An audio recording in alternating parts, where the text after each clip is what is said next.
not be able to stay home, brother. You will not be able to plug in, turn on, and cop out.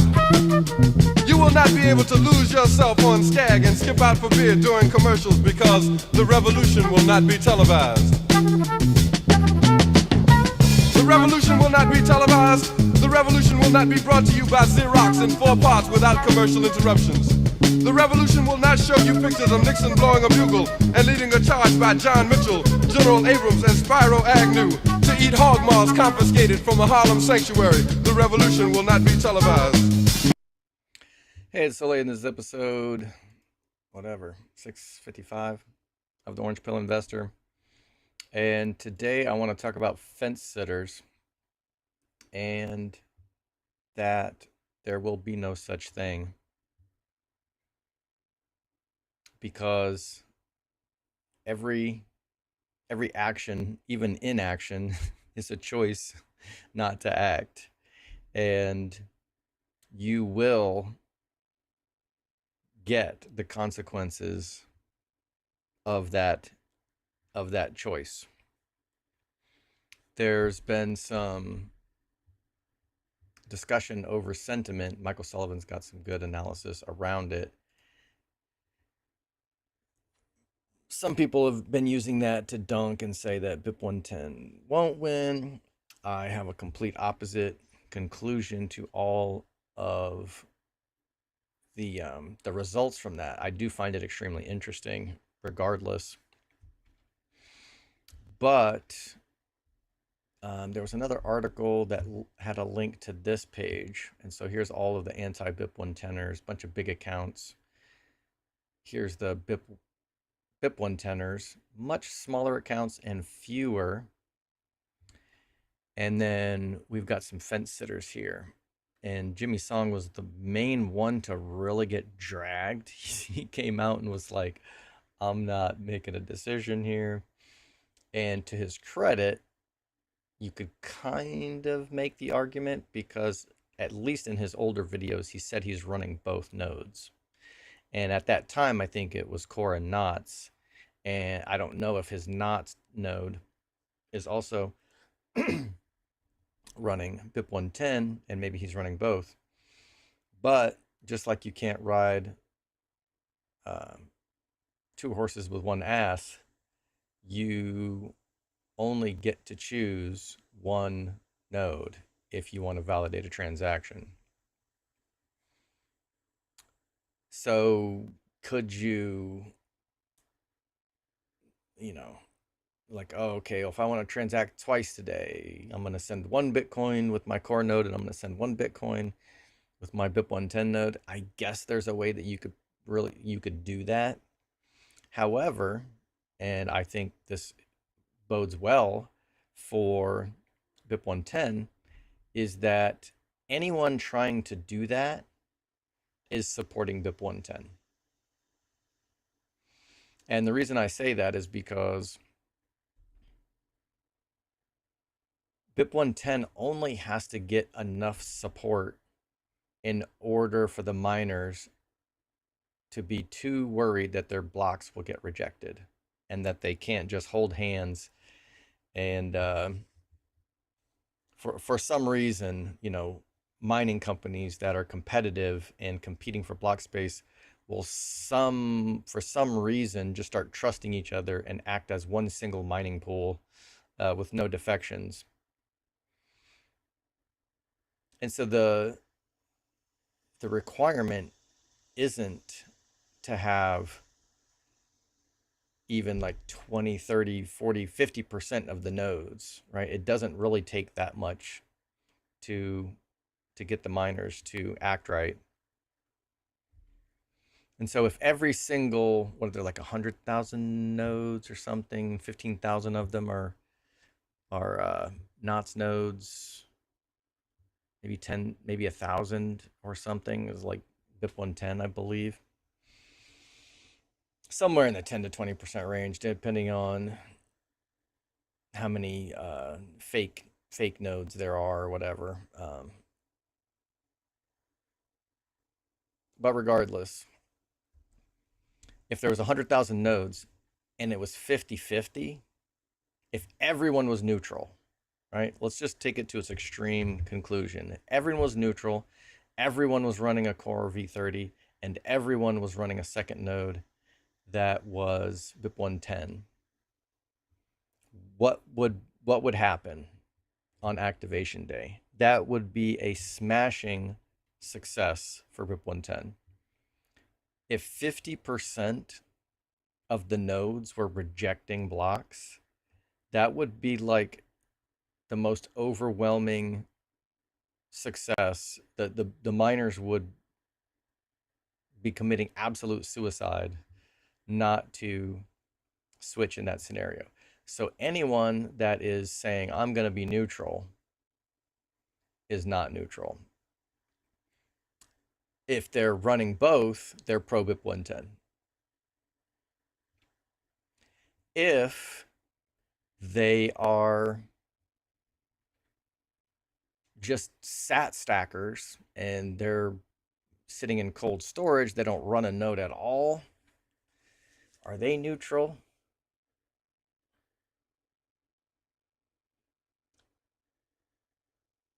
That's possible. But I guess they don't they don't matter anyway, other than how much sway they have in the community to convince others to actually run a node and to mine and contribute hash power. Let me think about that for a second. So if you just stack sats, as long as you're not on the exchange, if you're on Coinbase or whatever, then your economic activity is probably going towards core.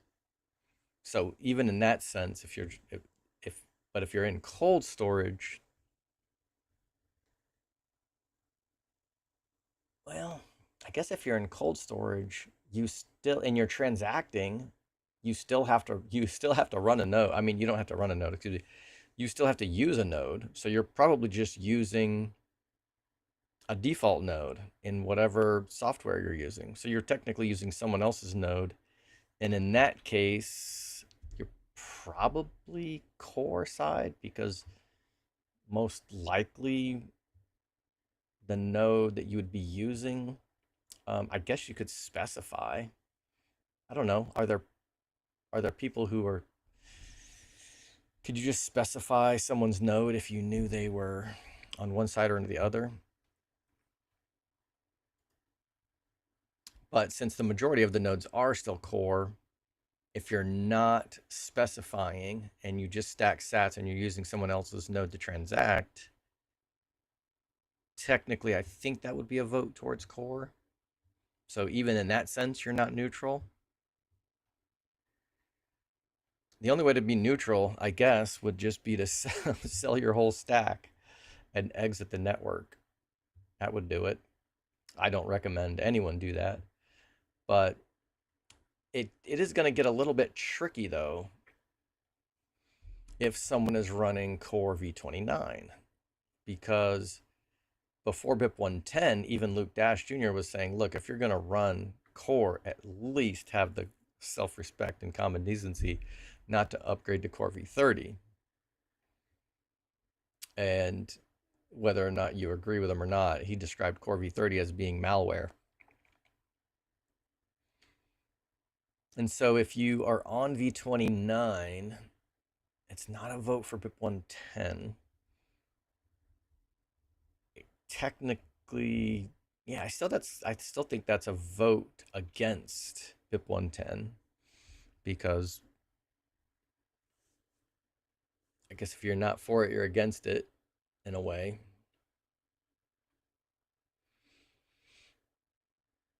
But it puts me, that layer of that extra layer of, Core V30 versus BIP 110 is an obvious choice to me. But people who are just like, okay, I have loop derangement syndrome, or I just don't like BIP 110 for whatever reason, so I don't want to run that, but I also don't like Core V30, so I'm going to stick on 29. At least that's a respectable rationalization. And I haven't heard any Bitcoin treasury companies coming out and saying that that is what they're doing. But I would have to consider that would I accept that as not defecting against the network? Because I considered Saylor coming right out and opposing BIP 110 as defecting against Bitcoin's best interests. And so I sold my whole strategy stack except for that last 100 shares, which I hedged out.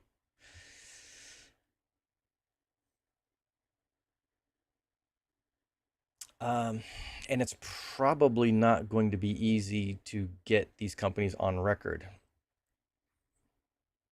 So it may just be me pissing into the wind and wasting my time, energy, and resources to try to figure it out. Once the spam war is concluded, then I'm just going to dust myself off and start over from scratch. Matthew Kretter asked for any companies to come out and support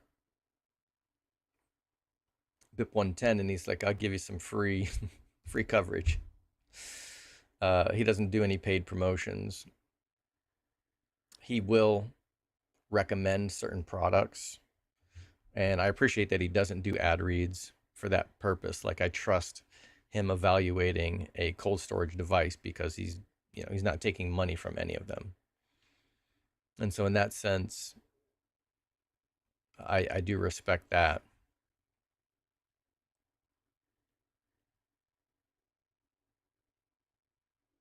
And I kind of feel the same way. If some publicly traded companies came out and supported BIP 110, I'd probably load up on their stock the same day. As soon as I heard about it, I had high hopes that maybe Block would do it, but it doesn't look like it.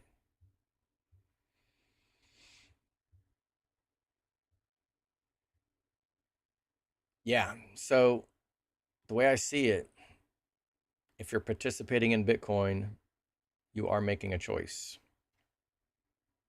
Not making a choice is still a choice, and I think the not making a choice side is probably a vote for Core. So you can probably try to convince yourself that it's not. But if anybody has any sneaky ways that you could try to literally just be neutral without selling your whole stack and living in fiat for 30 days, I'd be interested to hear it. But as far as I can tell, much to Jimmy's assertion, I don't think it's a neutral position. Simon Dixon, I know he was running knots at one point, but I haven't heard him confirm one way or another whether he's running BIP 110 or not. So I don't really think he belongs in the middle, but maybe, whatever. Who are some of these other big accounts? I don't know. I've heard of this person. I don't really know who they are. I don't know who that is. Not sure who that is. I've heard of them. Oh, BTC Sessions. This one surprised me because I swear when I put my Knots node together, I used a BTC Sessions video to do it. I had like 5 different videos open. And so this kind of surprised me. But he's got tons of other content as well. And actually I thought maybe he ended up being a little bit more sympathetic to the Core side, I suppose.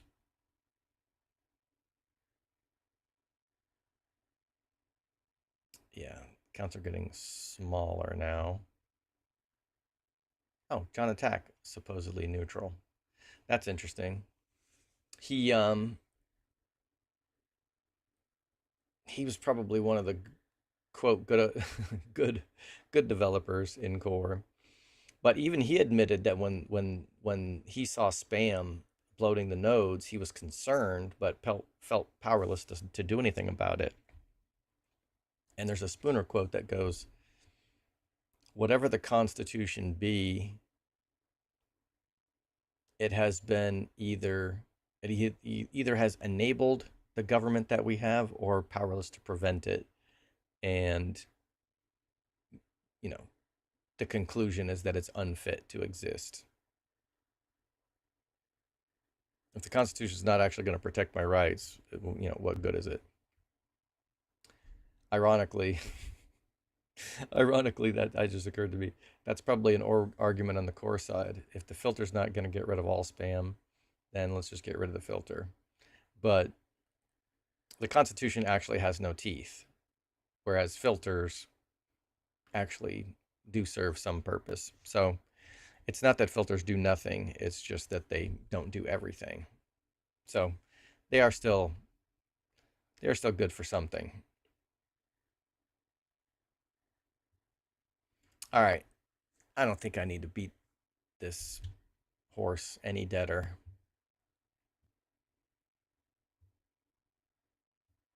I almost made this one about post spam war amnesty. I'm calling it spamnesty. Maybe I'll do that one tomorrow. But it might be a little bit premature because we haven't even had the conclusion of the war. But I've seen a couple of folks say there's no principled reason to support Gore. So like there's no what is it when you break up and get back together? There's no reconciliation possible, which I don't really agree with. I don't just argue on X. I've got like group chats. I'm arguing back and forth with people on, people that I've been to Bitcoin conferences with, and I think of the Jeff Booth opinion that I think he gives people a lot of grace for not arriving to the same conclusions about Bitcoin in general or his position within Bitcoin, because everybody's different and everybody's got their own priorities.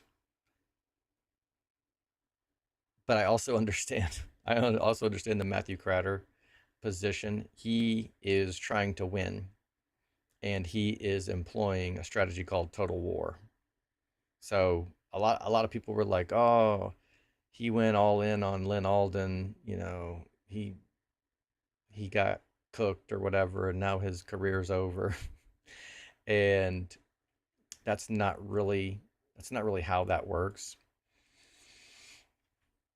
Um, Wars are won by people willing to do whatever the hell it takes to win them.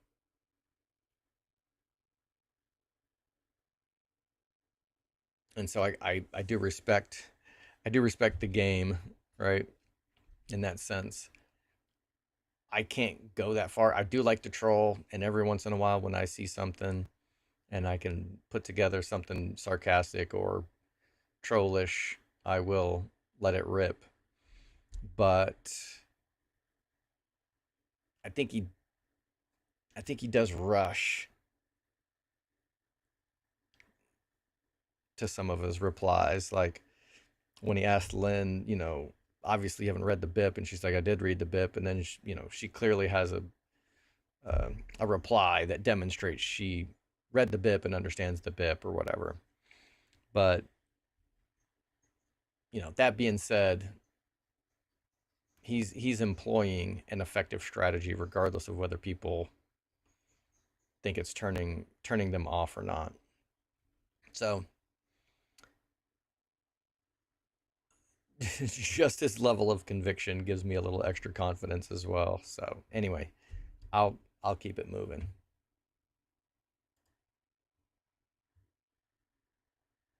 So Bitcoin's doing some cool things. I'm hoping, even though I was predicting we'd get one more crash out of this, I'm hoping that the market is sniffing out the end of the spam war in August, and maybe then the market just doesn't give a shit who wins and just is looking forward to it being concluded. Whether BIP 110 wins or loses, maybe this really was the bottom. That would be great. Once I re-enter my Bitcoin Treasury Company positions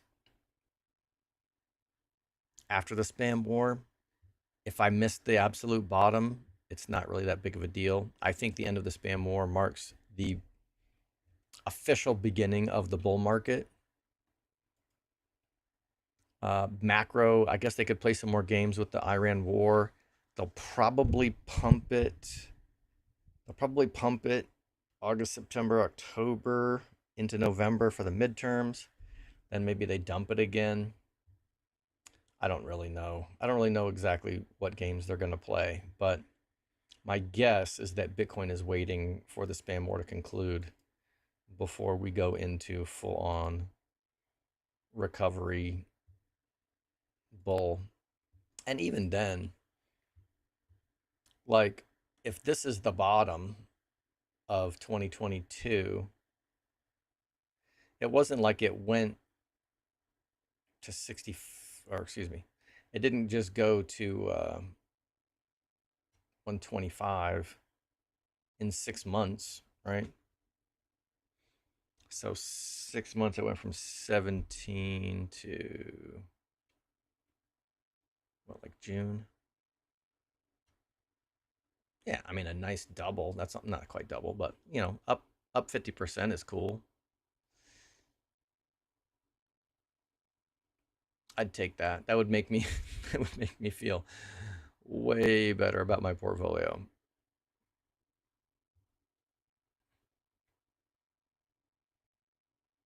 And then what? Another 6 months to here. Basically a little over a double. And then another year or two when we really get the fireworks. But yeah, I'm not really ready to call the bear over until we get success or failure. I mean, it is going to activate. It's just a matter of whether it gets adopted or not. I'm still bullish. I think the game theory suggests that it wins.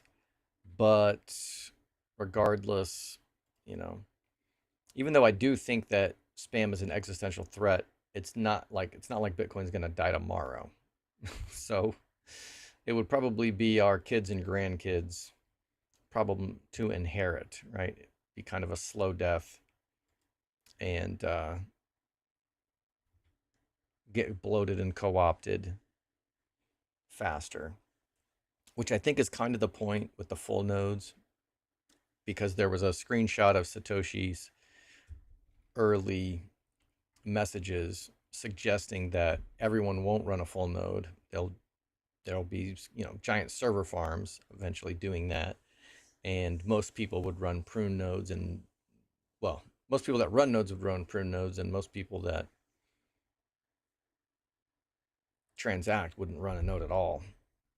And I think that's fine once Bitcoin use is universal. But until that happens, I don't think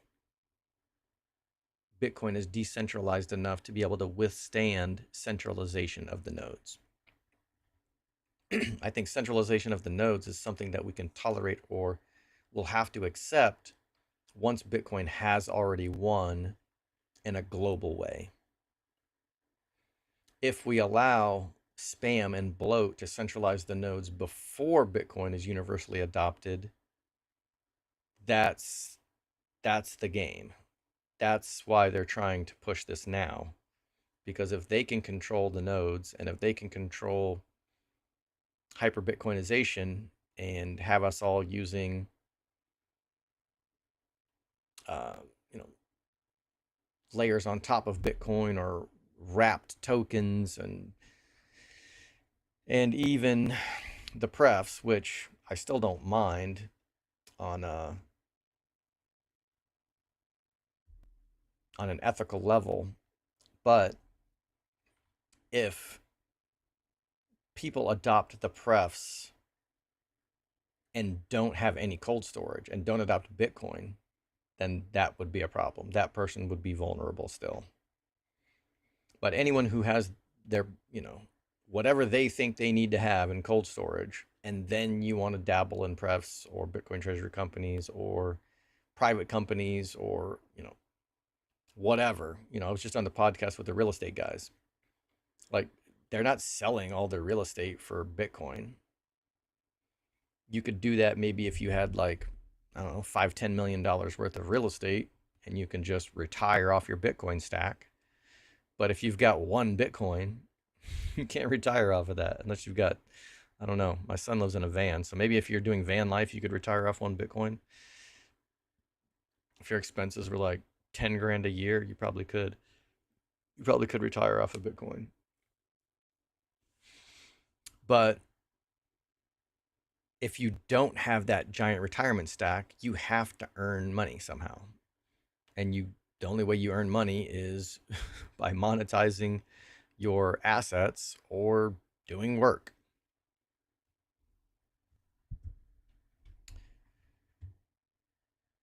All right, let's keep it moving. Let's minimize.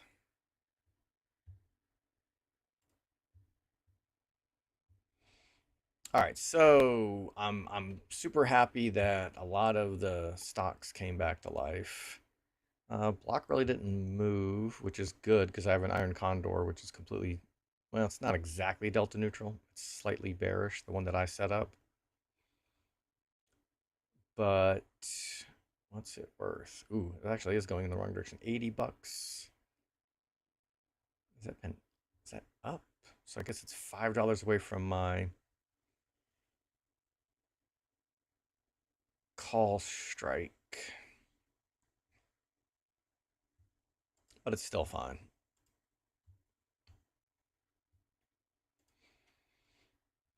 All right, Wolf.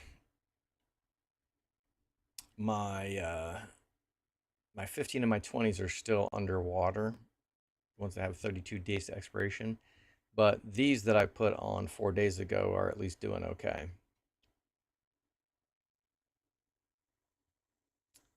So do I take them off and just scalp a little bit and get some of my dry powder back?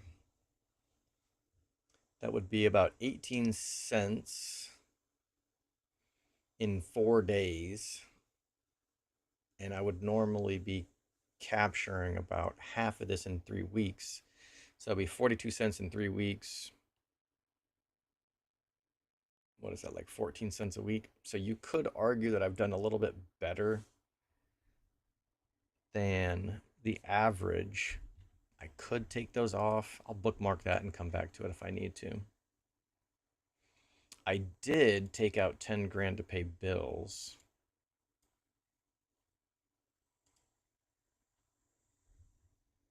The old credit card bills due. All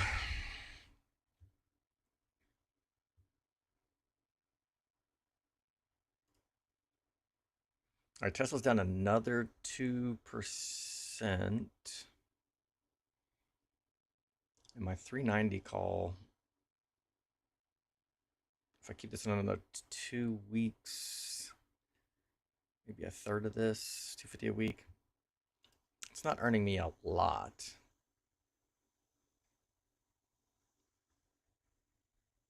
But I probably don't really need to be too desperate to roll this out and keep it for another week.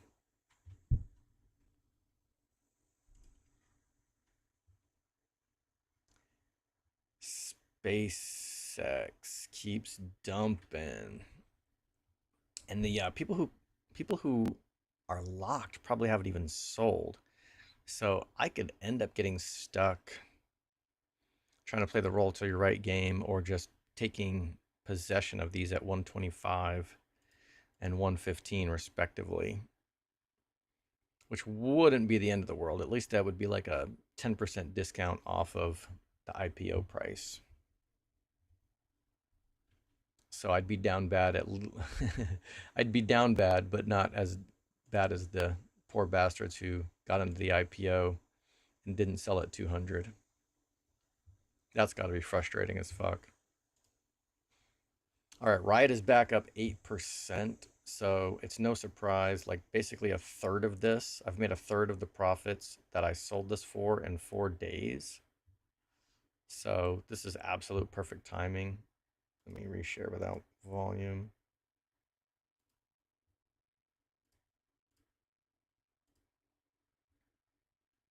I think this is a perfect time to close these positions and just take the money and run. Get some of the dry powder back in case this dumps again. I'm still underwater on my 2020 dollar puts anyway. It's actually at the money at this point. So keep it moving. This is my 100 shares of strategy that I still have. That's completely hedged out, I believe. Yeah, it's actually a short position. Whoops. It's actually short 27 delta. So I'm losing money every time strategy goes up, which of course is going up now.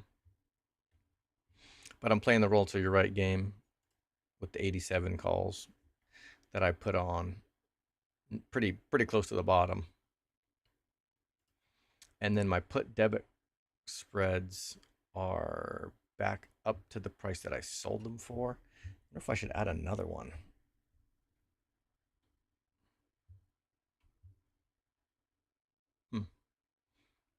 Makes me a little bit mad I didn't take these off for like a very teeny tiny credit when I had the chance.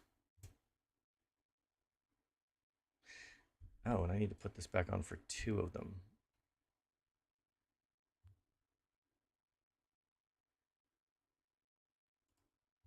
All right, so this is August 21st.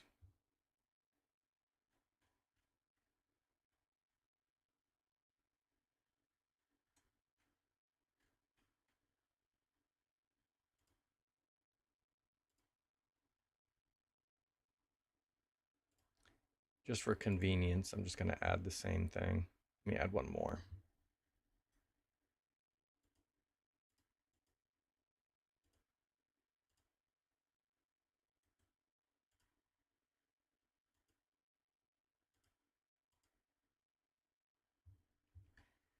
And then let's see if I can replace this and up the number.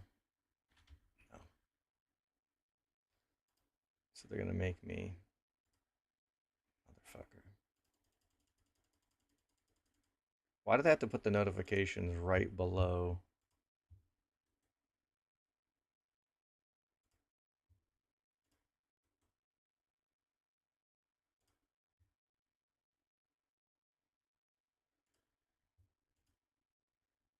The button that I need.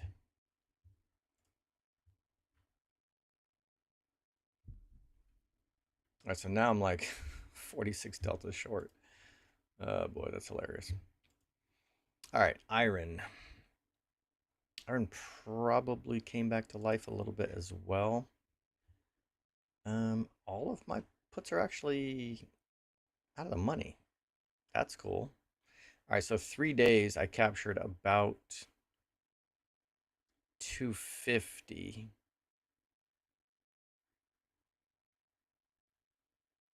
Which is maybe 25%. So I'm just going to take all of these off.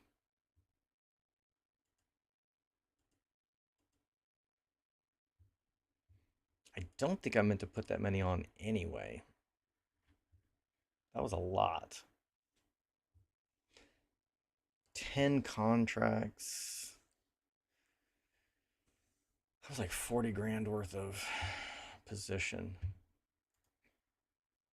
I feel like I'm just under invested though. I might have to put like half of those back on. You know what? No, I'm gonna take it easy. All right, these are actually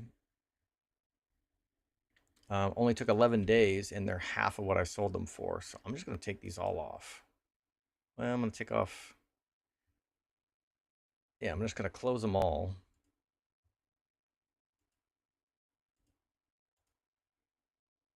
And then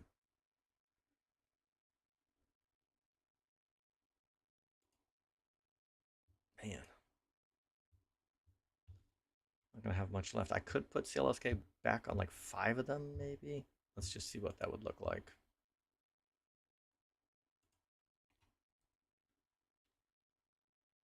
Let's do like the 12.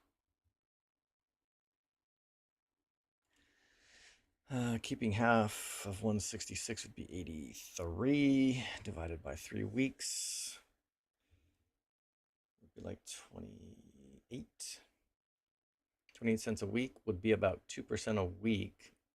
So that's pretty decent. Plus, if I get assigned at 12, that's a $3 discount off the current price. So I took 15 off. I can put the bid-ask spread is terrible here though. So I could roll this up to the 12. I think I just closed those for 24, right? I think the price was down here. Yeah. So I could roll 5 of them up to the 12.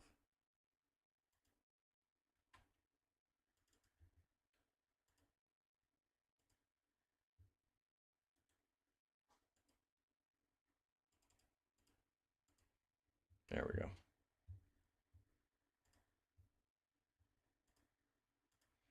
And Cypher. I probably have too many positions here as well. And these that I just put on are ready to go. 4 days I've already captured like 50 cents. So let's just close them all.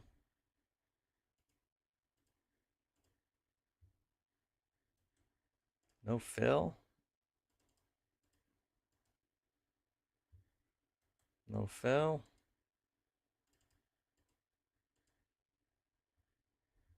Alrighty. So I'm playing a little bit of more of the kind of the up down game. Sell a cash secured put when the price of the stock goes down. Take it off when it goes up. You could, if you own shares, you could also just put the covered calls on after the price goes up. Take them off after the price goes down. That way you're not risking losing your shares after the price goes down. That can put you in a state where you're bag holding and you're not earning any premium on your shares, but some people prefer to do it that way. Perfectly fine strategy. These, I think I got a hodl for another 2 weeks. Plenty of extrinsic value here, so no reason for me to take these off. These are interesting because I've had these on for 6 days. I can keep 40 cents. That's over a third in 4 days. So yeah, I think it's worth taking these off as well.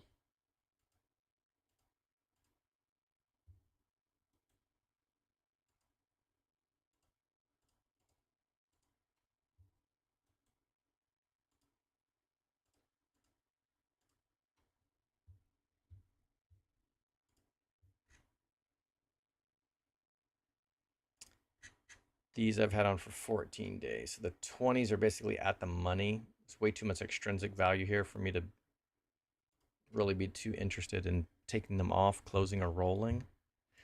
So I think I'm good to go there. All of these ones that are in the money, I'm just going to review again. So Wolf. You know what? I could take the scalp here, couldn't I? Did I close any Wolf positions? I can't remember. This is like 18 cents. I should be capturing 14. Yeah, let's just take 5 of these off as well.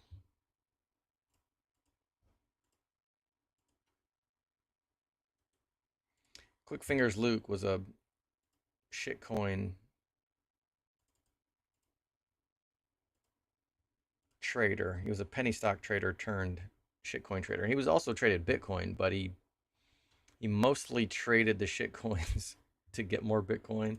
And a lot of people say that and don't. They trade shitcoins and end up with less Bitcoin. But he was actually pretty successful at it. And one of the things that he said is you have to participate in the bounce. So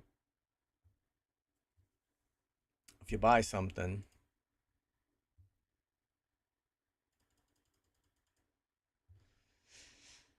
you know, if you're buying here at the bottom and you did a good thing, but maybe even you like, you know, you bought at 18 and it went down to 13. If you bought more All right, let's say you bought one share here and you bought one share here. Well, you buy one share here and it's not as much as you know, it's not even really a break even for the one that you bought at 18, but you can sell the one you bought for 13 at 17. You made $4 and you still have the one that has the cost basis at 18. And then you sold this one for 17. You can buy it back again for 13. And then, now you can sell this one for break even, and you've got one share left that you bought at 13, and then maybe you sell the one that you got at 13 for 20. Like you're always adding at the dips and selling at the tops, but you don't know when the top is going to be. So maybe if you bought it at 13, you might sell at 15 and it goes to 17. Okay, that's still fine. You made a profit from 13 to 15. I think this is the hardest thing for Bitcoiners to do in the stock market, because all we know how to do is hodl and buy dips, which is fine in Bitcoin. That completely works. But there's no guarantee that a stock won't go down and stay there forever. I know for a fact Bitcoin won't. But depending on the mistakes that the executives make at a company, they could totally shoot themselves in the foot and doom themselves. So as much as I love some of the Bitcoin treasury companies, and I have that extra boost of confidence that they're built on Bitcoin and their Bitcoin balance sheet itself can't be disrupted, they could still get hacked. They could still, come up with some kind of product that no one wants, no one likes, doesn't work. And that would cause them to be able to buy less Bitcoin, and their price would suffer in that sense. So I don't remember why I started talking about that. Oh yeah, it's you just always have to participate in the bounce. When you're trading, you have to trade. You buy the dips, you sell the tops. Even if you don't sell the tippy top, if you bought a 20% dip, you can sell when it went to its previous break even. Oh, I'm sorry. If you bought and then you bought the dip, you can still sell what you bought at the dip at your break even of your initial price. Like it's still fine. All right, so I took some of that off. I don't need to take any Tesla off. That's actually delta neutral. No, it's not. It's 64 delta because my credit spreads closed at 50% profit, which is good, but now I'm still long Tesla, and I was trying not to be. This makes me long SpaceX as well, and I don't want to put on call credit spreads after it dips. I want to put those on after it rips. So if this rallies back to, whatever, 150, or hell, even if it rallied to 140, I could probably put some call credit spreads back on this.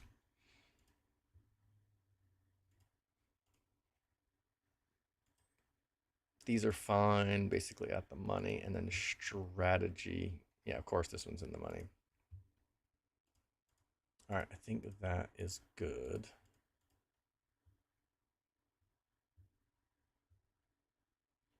All right, iron, basically break even. Now, iron, I think, yeah, okay, so I was assigned some shares. And here's one thing that I love, love, love, love, love about the wheel. Sometimes the price is down on the expiration Friday and you get assigned. And then over the weekend, it's like, oh, this was oversold, and the damn thing pumps back up for you. So my trade price here is $42. I think I got paid $250 on this. So really my break even is like $39.50. So I'm actually up like $1 a share on every single one of these. So that's pretty cool. Now, do I want to go out 39 days? build in some upside, you know, sell the 54s. And if this rips to 54, I can, you know, capture all that upside. Not really. I have no love for these shares. Iron is great. As far as I'm concerned, they haven't done anything for me to not like them. But I'm just using this as pure theta generation. So I'm just going to turn around and sell the at the money calls. It says that my cost basis is 42. That's not really true. I'm keeping track of that myself. And this is actually going to lower my cost basis down to like 37. So if I get called away at 41, I've made $4 a share on this position. Okay, so I have 5 cash secured puts at the 35 strike. That's that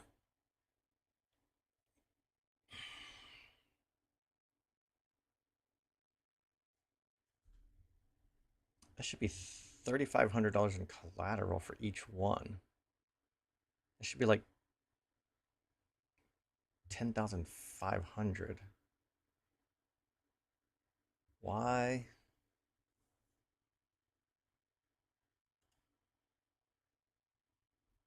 Oh. So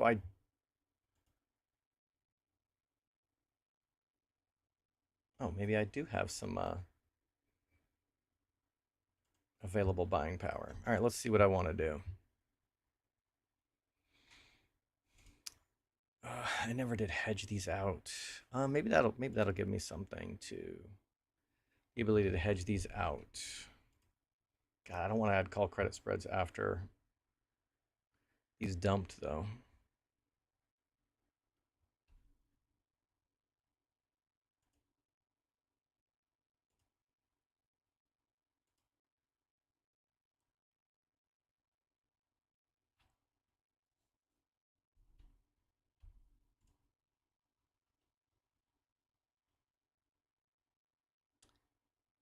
So I ended up being 400 long. I guess I could, let's see if I can add any call credit spreads here. A little hesitant because of who knows what's happening with AI.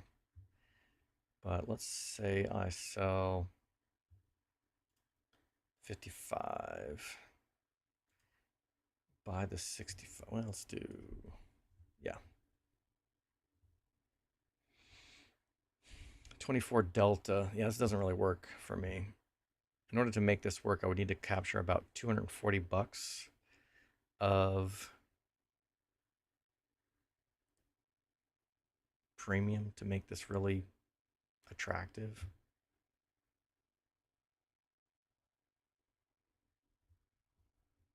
At least 180. So not terribly excited about that.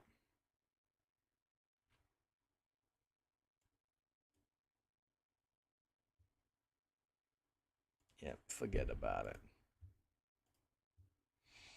If the mining stocks don't signal for BIP 110 by activation, I'll just dump all these positions anyway.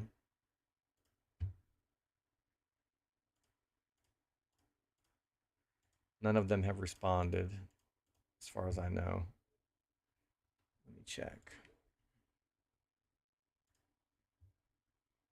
None of the investor relations have gotten back to me, which I didn't expect them to.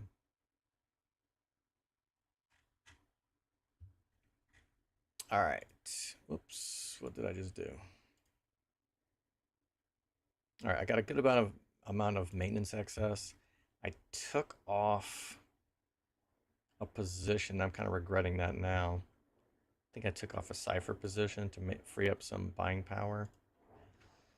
And I don't want to add that back on after this pumped. But what I should have taken off was this stupid ass thing. I was trying to kick the curve to next year to avoid paying the taxes an extra tax year, but I could have gotten like $1,000 worth of option buying power just by closing that. Wolf's up a bit, but not as much as some of the others, but gave me a little bit of relief for this one.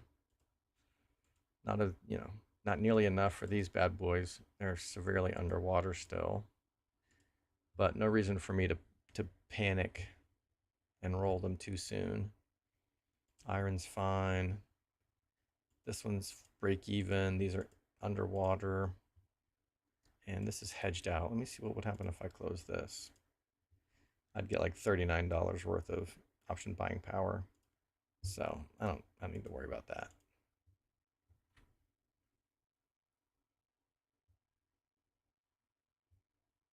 Doesn't really get me much of anything.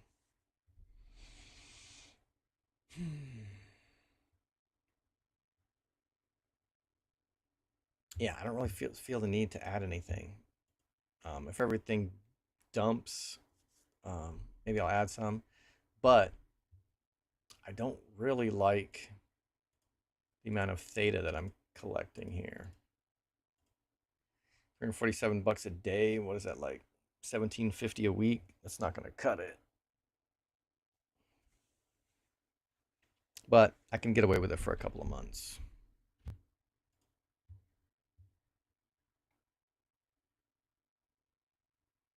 Nothing here is expiring anytime soon. I rolled the Cypher put out. Why? If Cypher's up 20%, why would it still be this expensive?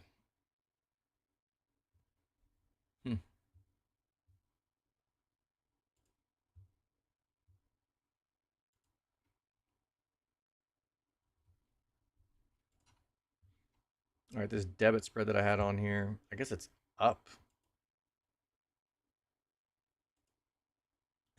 on the weekly terms. Should I just dump this now? Nah, I'll keep it. It might pay off by December. We could be over 200 in December. Successful BIP 110. I think we all pump. Everybody's bags get packed. All right, so I did get assigned Iron over the weekend as well. I got this notification. The fuck? Jersey Mike's plans to, is that an IPO? All right. So Robinhood actually factors in your premium that you got paid towards your assignment cost. So that's helpful. So I'm actually not down on this position. I'm up $1 a share. So that's cool. And I'm just going to do the same thing I did in the other account. Sell the 41.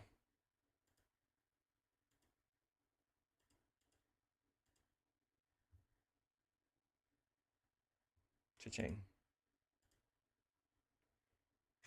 That should give me a little couple $100 of buying power. I don't think it's enough to really do much of anything with. So I had $300 or $400, and now I've got $298 to spend. So yeah, can't do shit with that. All right, I think I'm good.